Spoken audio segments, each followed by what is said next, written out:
कुकुर बिलार के बर्थडे के विश करे वाला आदमी जितना जानी उतने नु बोली।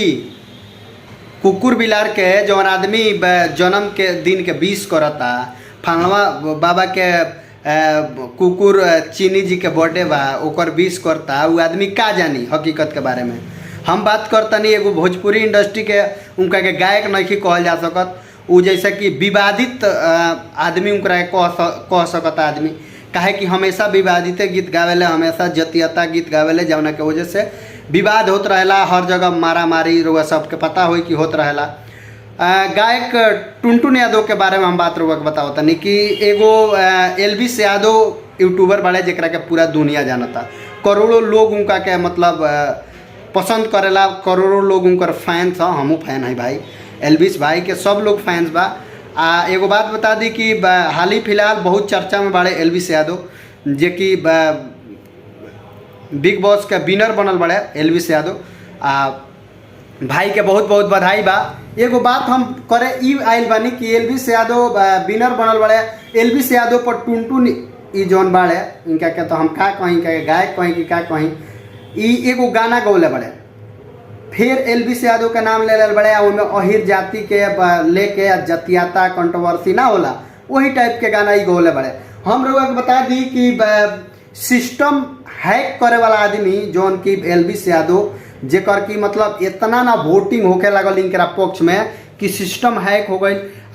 सलमान खान के सोचे के पड़ गई, मतलब बिग बॉस इतना बड़ा प्लेटफॉर्म के जगह पर गईला के बाद उनका सोचे के पड़ गई, इतना ना इनकर फैन फॉलोइंग्स बाड़े। हम लोग के बता दी कि कोनो जाति विशेष पर उनकर फैंस नहीं खन, हर जात में उनकर फैंस बाड़े। उनकर फैंस बाबू साहब बाड़े, उनकर फैंस पंडित जी बाड़े, पासवान जी बाड़े, चमार जी बाड़े, सारा जात के लोग उनकर फैंस बा। तो इनका के जाति में मत बाट टुनटुन भाई, हम तरह के बार बार कहते हैं, लेकिन तू माने वाला तो बड़ा ना, माने वाला जत तू हो ना, तू ऐसा ऐसा गने गई बजावना के लेके कंट्रोवर्सी हुई। अब तू बतावा तहार गानवा जे सुनी ओकरा प्रति, एलविस यादव के प्रति ओकरा मन में का हुई। हम जानता नहीं जे लोग उनका के बहुत ज़्यादा चाहेला, तारा गावला से कोनो फर्क ना पड़ी, लेकिन तारा ऐसा ना गावे के चाहिए। एलविस यादव के बारे में तारा ऐसा गाना ना गावे के चाहिए, काहे कि उनका के करोड़ों लोग पसंद करेला, उनकर फैन फॉलोइंग जौन बा कि भारत लेवल पर हर जगह बा। तू बताओ कि तू ऐसा गाना गा के विवादित करा के एगो जात के लड़ावो तरफ दूसरे जात के तीसरे जात से, एमे तहार फायदा हो जाई। तू बतावा आज ले कोनो अहिर जाति के तू सपोर्ट कैले बड़, आज ले तू कोनो अहिर जाति गरीब आदमी के सपोर्ट कैले बड़, अहिर जाति पर गाना गा के अपने गाड़ी घर सारा चीज बना ले लो, गाड़ी किन ले लो अहिर जाति पर गा के, अपन जमीन किन के घर बनवा ले लो अहिर जाति के नाम पर। आज ले तू कबो अहिर जाति के कोनो गरीब आदमी के सपोर्ट कैले बड़ो नहीं कर सकत। तू खाली जातिवाद क के दूसरा एक दूसरे के लड़ा के एक दूसरे के बारे में जहर घोल के तू कमैले बड़ा हमेशा भाई। ये मत कर, हमरा उम्मीद बा जे कम से कम सुधर जा।